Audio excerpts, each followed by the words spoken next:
Tu savais qu'avant le monde de Dory, on a failli avoir le monde de Nemo 2? C'est à l'époque où Disney et Pixar étaient en pleine guerre froide. Un autre projet a failli voir le jour du coup, Nemo 2. Mais attention, pas le film tendre et émouvant de 2016 qu'on connaît sous le nom de Le Monde de Dory. Non, une suite très différente, sortie tout droit des bureaux de Circle 7 Animation. On en a parlé il y a pas longtemps, c'est ceux qui ont fait pas mal de merde. Le studio monté par Disney pour produire des suites aux films Pixar sans l'implication de Pixar. Et un film sans l'implication de Pixar n'est pas un film Pixar. Dans cette version, l'histoire reprenait peu après le premier film. Dans cette nouvelle aventure, c'était au tour de Marin d'être capturé, et donc au tour de Nemo de traverser l'océan à sa rescousse.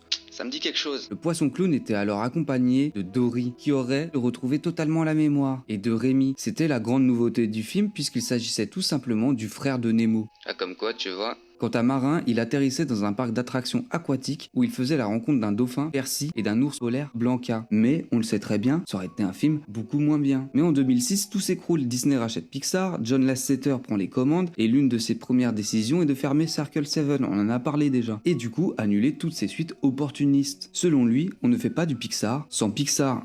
Du coup, le monde de Nemo 2 disparaît donc du calendrier, laissant place, des années plus tard, à le monde de Dory, entièrement conçu par l'équipe originale. Du Pixar fait par du Pixar. C'est clairement un mal pour un bien ou un bien pour un bien. Et si t'es arrivé jusque là, n'hésite pas à t'abonner.